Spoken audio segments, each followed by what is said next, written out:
Students, আজ দেখো আমরা কিটোনের জারণ পড়াচ্ছি। এর আগে তোমাদের অ্যালডিহাইডের জারণ পড়িয়েছিলাম এবং কিটোনের একটা জারণ পড়িয়েছিলাম, বায়ার-ভিলিগার জারণ। আজকে কিটোনের সাধারণ জারণ করাবো। সাধারণ জারণ মানে এমনি জারক দ্রব্য দিয়ে যে জারণ করা সেটাকে।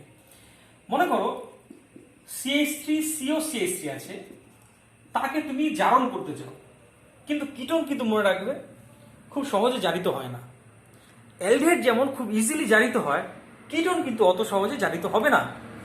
তবে তুমি কি করলে, একটা শক্তিশালী জারক দ্রব্য নিলে এবং অত্যন্ত ভিগোরাসলি, আমি একটা কথা ইউজ করলাম, ভিগোরাসলি মানে হচ্ছে বারবার বারবার শক্তিশালী জারক দ্রব্য দিয়ে তুমি কন্টিনিউয়াসলি জারণ করে গেলে, তাহলে কিন্তু কিটোনের বন্ড রাপচার ঘটবে।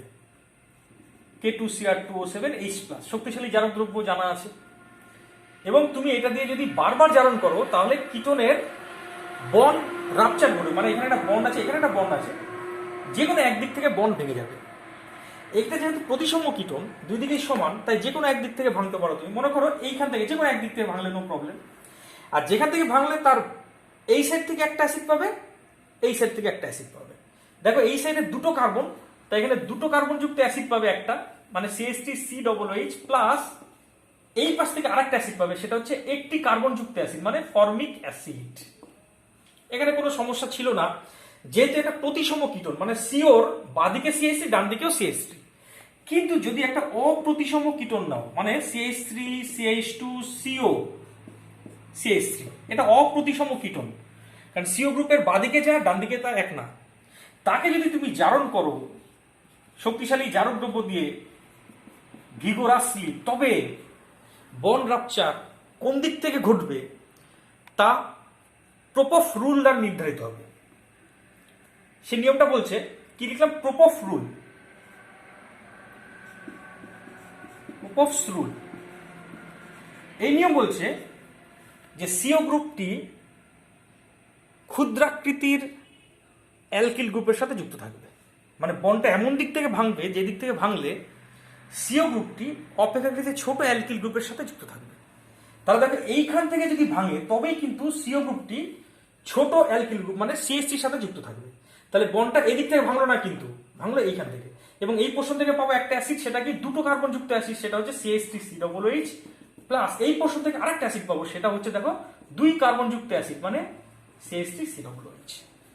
এ হচ্ছে কিটোনের সাধারণ জারণ শেষ হলো। তাহলে কিটোনের দুটো জারণ শেষ হলো, মাইন্ড ইট। আগের ভিডিওতে করেছিলাম বায়ার-ভিলিগার জারণ 1 নম্বর, আর এটা 2 নম্বর কিটোনের জারণ করালাম, সেটা হচ্ছে কিটোনের সাধারণ জারণ। এবার আসি তৃতীয় জারণ। হ্যাঁ, তৃতীয় যে জারণটা করেছি সেটা অ্যালডিহাইড ও কিটোন দুটোর ক্ষেত্রেই প্রযোজ্য। তাহলে এখানে লিখবো RCHO অথবা RCOR এর জারণ, এবং নাম্বার আমি 3 নম্বরে দিলাম। সেটা হচ্ছে SeO2 দ্বারা জারণ, অত্যন্ত ইম্পর্টেন্ট, স্টার মানলাম। সেলেনিয়াম ডাইঅক্সাইড দ্বারা জারণ, অ্যালডিহাইড অথবা কিটোনের সেলেনিয়াম ডাইঅক্সাইড দ্বারা জারণ। নিয়মটা মনে রাখবে, কোন একটা কার্বনিল গ্রুপের ডান দিকে বা বাদিকে যেই দিকেই CH2 বা CH3 গ্রুপ থাকুক না কেন, সেটা জারিত হবে, মানে আলফা কার্বনটি জারিত হবে। মানে কার্বনিল গ্রুপের পাশের CH3 গ্রুপ থাকলে সেটা হয়ে যাবে CHO, আর যদি কার্বনিল গ্রুপের পাশে CH2 গ্রুপ থাকে তাহলে সেটা হয়ে যাবে CO। একটা কথা মাথায় রাখবে, কি বললাম, কার্বনিল গ্রুপ মানে কিটো বা অ্যালডিহাইড গ্রুপ। অ্যালডিহাইড বা কিটো গ্রুপকে কার্বনিল গ্রুপ বলে। তার পাশে যদি CH3 গ্রুপ থাকে তাহলে সেটা হয়ে যাবে CHO, আর যদি CH2 থাকে তাহলে সেটা হয়ে যাবে CO। মাথায় ঢুকে নাও। তাহলে যেমন অ্যাজ ফর এক্সাম্পল মনে করো CH3CHO, তাকে তুমি জারণ করছো সেলেনিয়াম ডাইঅক্সাইড, মানে SeO2 দ্বারা জারণ করছো। এখানে একটু মাধ্যম রূপে CH3COOH লাগে, বুঝতে পারলে, অ্যাসিডিক অ্যাসিড লাগে একটুখানি মাধ্যম রূপে। তাহলে এই অ্যালডিহাইড গ্রুপের পাশে যে কার্বনটা আছে সেটা দেখো CH3, এইটা জারিত হয়ে CHO তে কনভার্ট হবে, আর এটা যদি CH2 হতো তাহলে কিসে কনভার্ট হতো, CO তে। তাহলে এই CH3টা যদি CHO হয় তাহলে নতুন একটা CHO আসলো, আর আগে তো একটা CHO ছিলই, তাহলে এটা তৈরি হলো, এটার নাম হচ্ছে গ্লাইঅক্সাল। নামটা মনে রাখবে, গ্লাইঅক্সাল।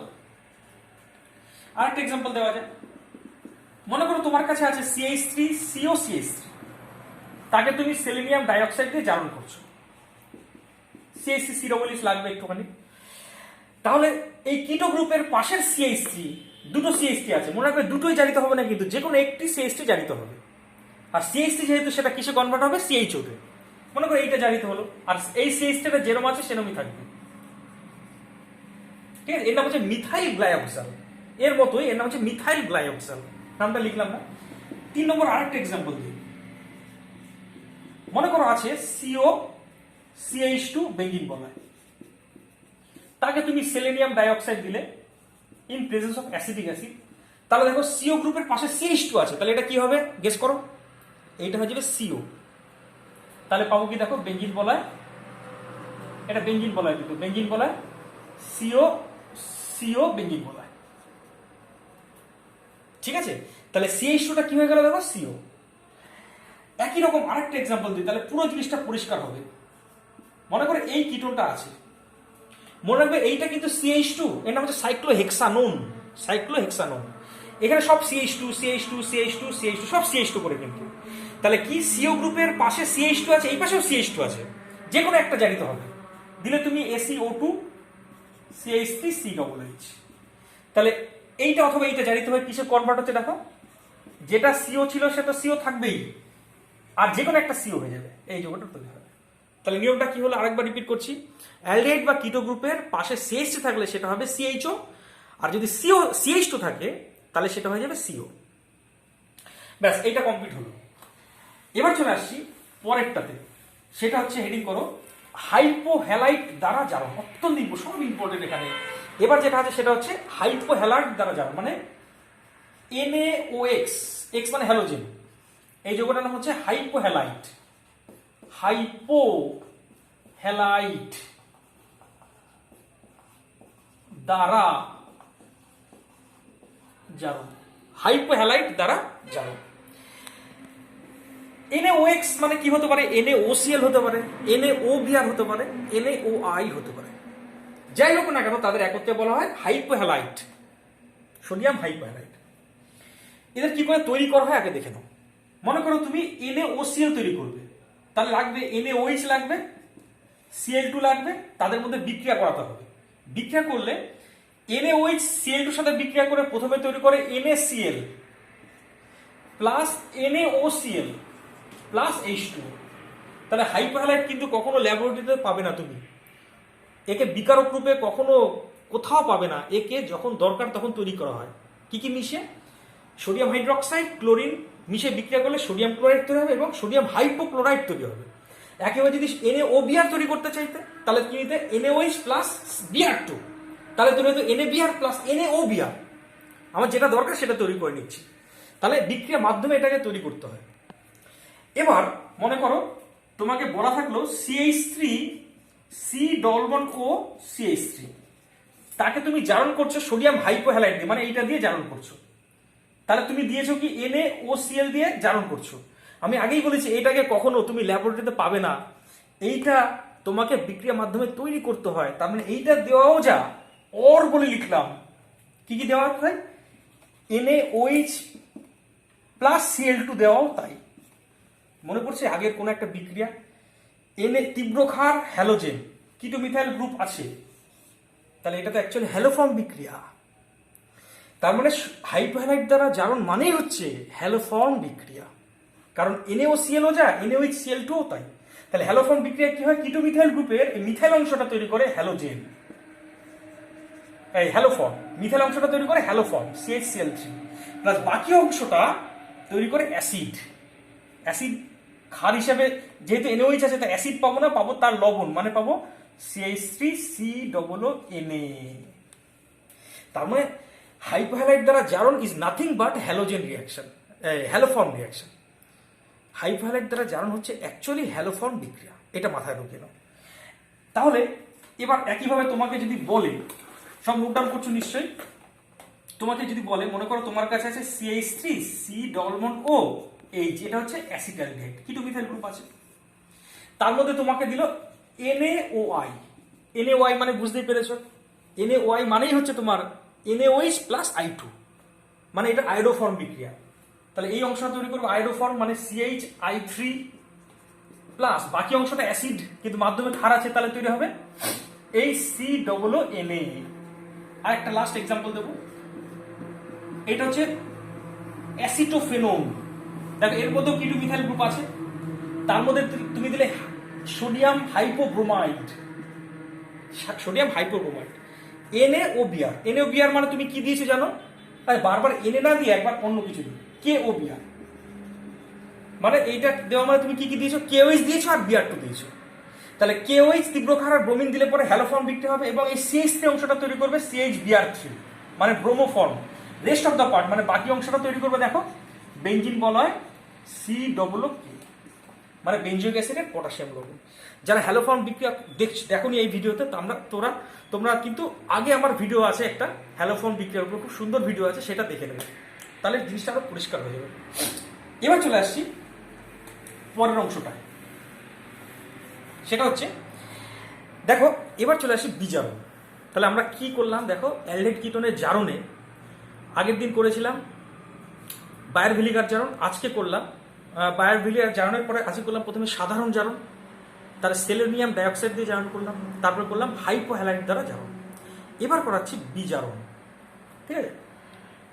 তাহলে হেডিং করলাম অ্যালডিহাইড এবং কিটোনের বিজারণ। এখানে অনেক কটা বিক্রিয়া আসবে, আজকে সব তো শেষ করা যাবে না, একটা বিক্রিয়া অন্ততপক্ষে শেষ করব। প্রথম হচ্ছে সাধারণ বিজারণ, মানে এখানে কোনো নাম মানে নেম রিডাকশন প্রসেস না, মানে কোনো নাম ধরে বিজারণ পদ্ধতি না, তাই আমি এটাকে বললাম সাধারণ বিজারণ। সাধারণ বিজারণ জানা আছে, মনে করো তোমার কাছে আছে কোনো একটা অ্যালডিহাইড, তাকে বিজারণ করছো। বিজারণ করলে পরে অ্যালডিহাইড থেকে পাওয়া যায় প্রাইমারি অ্যালকোহল, জানা আছে সবার। যদি কিটো থাকে, মনে করো কিটো গ্রুপ মানে RCOR, তাকে বিজারণ করছো, তাহলে তো এরকম হবে সেকেন্ডারি অ্যালকোহল। হ্যাঁ, কেন? এইখানে একটা হাইড্রোজেন যুক্ত হবে, এইখানে একটা হাইড্রোজেন যুক্ত হবে, বিজারণ মানে তো হাইড্রোজেন যুক্ত হওয়া, তাহলে পাবো দেখো CHOHR। সোজা কথায় অ্যালডিহাইডকে বিজারণ করলে পাওয়া যায় প্রাইমারি অ্যালকোহল, কিটোনকে বিজারণ করলে পাওয়া যায় সেকেন্ডারি অ্যালকোহল। এখানে বিজারক দ্রব্য রূপে কি কি ব্যবহার করতে পারতে তার আমি লিস্ট এর আগেও দিয়েছি, এখনো দিচ্ছি। বিজারক দ্রব্য এক নিতে পারতে হাইড্রোজেন ইন প্রেজেন্স অফ কোনো ধাতু রূপে কি নিতে পারতে? Nickel or platinum or palladium. এক জায়গায় দেখিয়ে দিলাম, হ্যাঁ, হাইড্রোজেন নেবে এবং কোন একটা ধাতু মানে কি নিতে পারো? নিকেল অথবা প্লাটিনাম অথবা প্যালাডিয়াম, মানে H2PT, H2PD, H2Ni, যে কোনো একটা নিতে পারো। দ্বিতীয় বিজারক দ্রব্য কি হতে পারে? খুব শক্তিশালী বিজারক দ্রব্য LiAlH4। তৃতীয় বিজারক দ্রব্য কি হতে পারে? NaBH4। এদেরকে সাধারণত এই বিজারণে ব্যবহার করা হয়। এনি ওয়ান অফ দিস, মানে এদের মধ্যে যে কোনো একটাকে যদি এখানে ইউজ করো তাহলে অ্যালডিহাইড থেকে পাবো প্রাইমারি অ্যালকোহল, কিটোন থেকে পাবো সেকেন্ডারি অ্যালকোহল। বিজারক দ্রব্য একটা লিস্ট দিয়ে দিলাম। এবার এদের সম্পর্কে একটু ডিটেলসে আমি আলোচনা করব। যেমন ধরো, যদি আমি এই যৌগটা নিই, মানে হাইড্রোজেন এবং কোনো একটা ধাতু দিয়ে বিজারণ করি অ্যালডিহাইডকে, মনে করো CH3 CH double bond CH CHO, তাকে তুমি বিজারণ করছো nickel in presence of hydrogen দিয়ে, তাহলে সমস্যা কি হবে? সমস্যাটা হলো CHO গ্রুপটা তো বিজারিত হবে, তাতে কোনো সমস্যা নেই, কিন্তু যেহেতু নিকেল হাইড্রোজেন ব্যবহার করছো তার সাথে সাথে এর সাথে সাথে এই অংশটাও বিজারিত হবে। তার ফলে আমি পাবো কি দেখো CH3 CH2 CH2 CH2OH। ঠিক আছে, CHO বিজারিত হয়ে CH2OH হলো, কিন্তু সঙ্গে সঙ্গে এইখানেও হাইড্রোজেন ঢুকে যাবে। এই হচ্ছে প্রবলেম। একইভাবে প্রবলেমটা বললাম, এদের সাথে এই যে নিকেল এবং হাইড্রোজেন বা প্লাটিনাম হাইড্রোজেন বা প্যালাডিয়াম হাইড্রোজেন দিয়ে বিজারণের সমস্যাটা কোথায় বুঝতে পারলে? আমি যে শুধুমাত্র কার্বনিল গ্রুপকে বিজারণ করবো তাই হবে না, তার সঙ্গে সঙ্গে অন্য গ্রুপ থাকলে সেটাও বিজারিত হয়ে যাবে। এবার আসি বাকি যে দুটো আছে সেই দুটো নিয়ে একটু ডিটেলস আলোচনা, অত্যন্ত ইম্পর্টেন্ট, এই দুজনকে নিয়ে আলোচনা করছি। যেমন ধরো, প্রথম কথা হচ্ছে এরা কেন বিজারক? LiAlH4 এত শক্তিশালী বিজারক কেন? দেখো LiAlH4 ভেঙে তৈরি করে Li প্লাস আর LH4 মাইনাস। আর LH4 মাইনাস মানে কিন্তু আবার জানবে LH3 প্লাস H মাইনাস, ঠিক আছে? তার মানে আমি দেখো তো LiLH4 মানে অ্যাকচুয়ালি কি পেলাম? LiLH4 মানে অ্যাকচুয়ালি আমি এই পাশে লিখলাম, অ্যাকচুয়ালি পেলাম Li plus plus H minus plus LH3। এখন কোন একটা অ্যালডিহাইড গ্রুপ যদি থাকে বা কিটো গ্রুপ যদি থাকে, অ্যাকচুয়ালি এই H মাইনাস গিয়ে এখানে অ্যাটাক করে এবং একে বিজারিত করে। সিমিলারলি যদি NaBH4 ধরো, সেইটাও মানেও কিন্তু Na plus plus H minus plus BH3। এখানেও কিন্তু যদি কোনো একটা একই রকমের যদি কিটো গ্রুপ বা অ্যালডিহাইড গ্রুপ থাকতো, এই H মাইনাস গিয়ে কিন্তু অ্যাকচুয়ালি এখানে অ্যাটাক করতো, একে বিজারিত করতো। অ্যাকচুয়ালি এদের বিজারণ ধর্মের কারণ হচ্ছে এরা সবাই হাইড্রাইড তৈরি করে, মানে H মাইনাস তৈরি করে।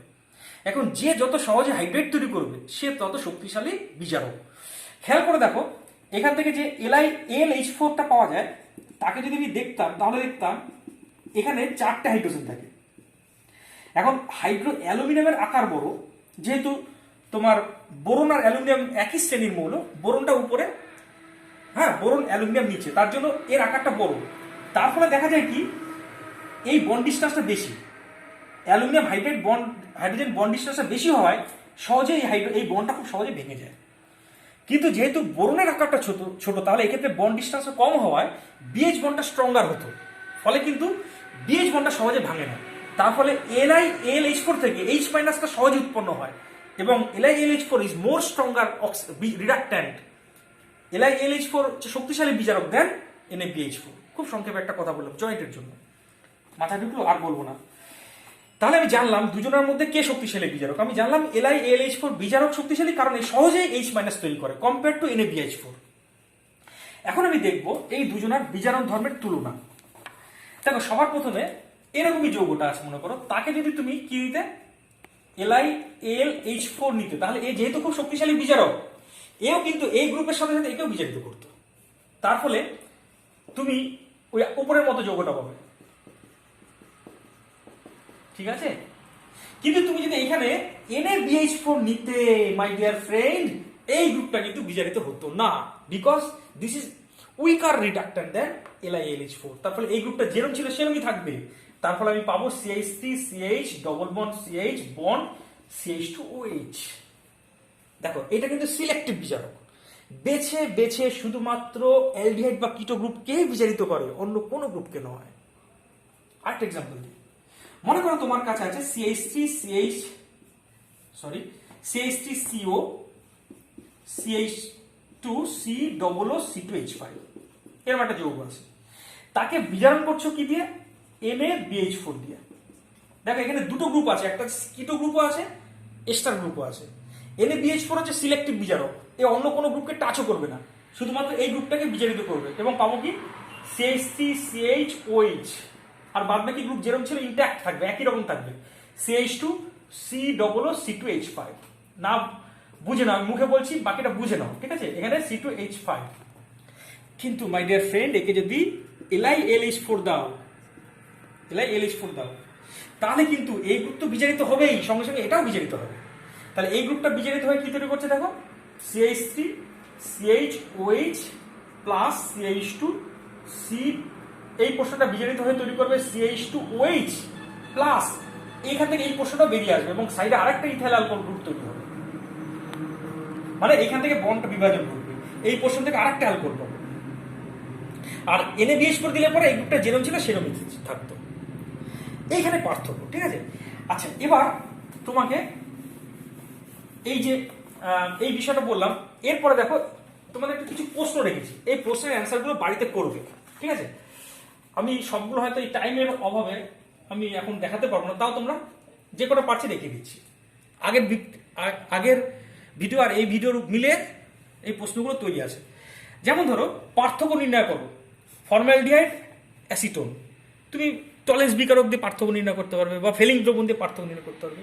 ফেলিং দ্রবণ একে বিজারিত করবে করে, ফেলিং দ্রবণ একে জারিত করবে করে ফর্মিক অ্যাসিড তৈরি করবে এবং CO2 লাল আদকের তৈরি করবে, কিন্তু অ্যাসিটোনকে পারবে না। পার্থক্য এভাবে নির্ণয় করবে, আমি বললাম না ডিটেলসে। এই যৌগটাকে ACO2 দেওয়া হলো, তাহলে কি তৈরি হবে? ঠিক আছে, আমি এই পাশে প্রশ্নটা রাখলাম, ডান দিকে অ্যান্সারগুলো সংক্ষেপে করার চেষ্টা করছি। একে SiO2 দিলে পরে দেখো তৈরি হবে এরকম একটা যৌগ তৈরি হবে। তাকে তুমি দিয়েছো LiLH4, LiLH4, তাহলে এইটা CHOH হবে, এইটা CHOH হবে। খুব এই প্রশ্নগুলো জয়েন্ট লেভেলের প্রশ্ন, তোমরা কিন্তু যারা জয়েন্টে পড়বে তাদের জন্য এইভাবে কষ্ট করে তৈরি করছি। একে যদি HiO4 দাও তাহলে বন্ড রাপচার ঘটে, তোমাদের 1,2 ডাইওলের জারণ, আগের ভিডিও দেখবে 1,2 ডাইওলের জারণ, সেখানে দেখবে বন্ড রাপচার ঘটে। এই প্রশ্ন থেকে CHO, এখান থেকে CHO পাওয়ার কথা, কিন্তু মাধ্যমে জারক দ্রব্য থাকায় CHOটা এটা COOH হয়ে যাবে, এটা COOH হয়ে যাবে, মানে পাবে তুমি দেখো COOH। আচ্ছা, মানে এটা CH2 কিন্তু। আচ্ছা, এরপরে একটা প্রশ্ন আছে, এইটাকে পার অ্যাসিড দিয়েছে দেখো, মেটাক্লোরো পার বেঞ্জোইক অ্যাসিড। আমি এখানে অ্যান্সারটা লিখে দিচ্ছি। হ্যাঁ, এখানে তৈরি হবে দেখো CH3COOCH, এটা এস্টার তৈরি হবে, এস্টার। কেন? এটা বায়ার ভিলিগার জারণে পার অ্যাসিড দিয়েছো, তাহলে এখানে ও ঢুকে গিয়ে এস্টার তৈরি হবে। তাকে NaOH দিয়েছো, মানে আর্দ্র বিশ্লেষণ, আর এস্টারকে আর্দ্র বিশ্লেষণ করলে অ্যাসিড পাবো, কিন্তু মাধ্যমে ক্ষার থাকায় CH3COONA হবে, প্লাস তোমার আরেকটা অ্যালকোহল পাবো, CH3OH পাবো, এফটা হবে অ্যালকোহল। একে PCC দিয়েছো, PCC দিলে এটা কিটো গ্রুপে রূপান্তরিত হবে। এইখানে অ্যান্সারটা লিখলাম জায়গা নিয়ে বলে, তাহলে কি পাবো দেখো CH3CH2CO CH3 হবে। তাকে K2Cr+7 H2SO4 দিয়েছো, তাহলে এখানে এটা জারণ, আমি এখানে সংখ্যা এইটা দেওয়া মানে জারণ হওয়া, জানলে এইখান থেকে বন্ডটা ভাঙবে, প্রুফ অফ রুল। তাহলে এখান থেকে আমি পাবো একটা হচ্ছে অ্যাসিডিক অ্যাসিড, প্লাস আরেকটা এইখান থেকে আরেকটা অ্যাসিডিক অ্যাসিড পাবো। আচ্ছা, এই যৌগটা NaOCl দিয়েছো, মানে NaOCl দেওয়া মানে জানো, আর বললাম না, এটা হচ্ছে হাইপারহাইড দ্বারা জারণ, মানে হ্যালোফর্ম বিক্রিয়া। এই যৌগটা একে ফেলিং দ্রবণ দিয়েছে, এটা মানে ফেলিং দ্রবণ দিলে পরে এর কিন্তু নো রিয়াকশন, কারণ ফেলিং দ্রবণ কিন্তু অ্যারোমেটিক অ্যালডিহাইডকে জারণ করে না। কিন্তু এখানে টলেন্স বিকারক দিয়েছো, তাহলে জারণ হবে, এবং পাবো কি বেনজোইক অ্যাসিড পাবো, প্লাস এজির অধক্ষেপ পাবো। ঠিক আছে, এই বিক্রিয়াগুলো কিন্তু তোমরা বাড়িতে ভালো করে করবে, আমি তাও যে কোনো বিক্রিয়া পারলাম করে দিলাম। ঠিক আছে, আর এর সঙ্গে সঙ্গে তোমাকে আজকে আর টাইম নেই, ঠিক আছে, আজকে এই পর্যন্তই থাকলাম। তবে একটা কথা বলি, তোমরা কিন্তু আমার ভিডিওগুলো দেখবে, দেখে সাবস্ক্রাইব করবে, এবং প্রত্যেকে বলছি লাইক করবে। যারা আমার ভিডিও কন্টিনিউয়াসলি দেখো, তোমাদের বলছি, তোমাদের জয়েন্ট IIT মানে যারা নিটে বসবে তাদের দায়িত্ব আমি নিয়ে নিচ্ছি, আমি দায়িত্ব নিচ্ছি। প্রত্যেকটা ভিডিও দেখবে, রাজু পাল টিউটোরিয়াল আমার চ্যানেলের নাম, প্রত্যেক সাবস্ক্রাইব করে প্রত্যেকটা ভিডিও দেখবে। আমি দেখেছি হিন্দি মিডিয়ামে অনেক এরকম ভিডিও আছে, কিন্তু এইরকম বাংলা মিডিয়ামে ভিডিও নেই। তোমরা দেখবে আমি জয়েন্টকে টার্গেট রেখে করছি, কিন্তু নিটকে টার্গেট রেখে করছি। ঠিক আছে, আজ এই পর্যন্তই, বাকিটা নেক্সট ভিডিওতে আমি আলোচনা করবো।